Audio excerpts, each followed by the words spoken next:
Tabriz is one of the most well-known and oldest carpet-producing centers in the world. The first rug-producing workshop was established over 1,000 years ago during the Safavid dynasty. Due to their long history of carpet weaving, the weavers of Tabriz are amongst the most skilled in Persia. Attesting to their pride in producing fine carpets, the master weavers of Tabriz often weave their signature into part of the carpet's border. The design of Tabriz rugs is often floral with a central medallion. The motifs are flowering branches, shrubs, and leaves.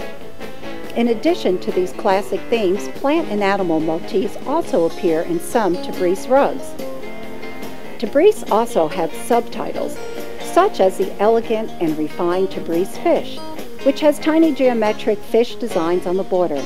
The pile of Tabriz rugs are wool, silk, or a combination of the two. The fine quality Tabriz rugs are a combination of fine curd wool and silk, which outline lavishly the highlights of the rug.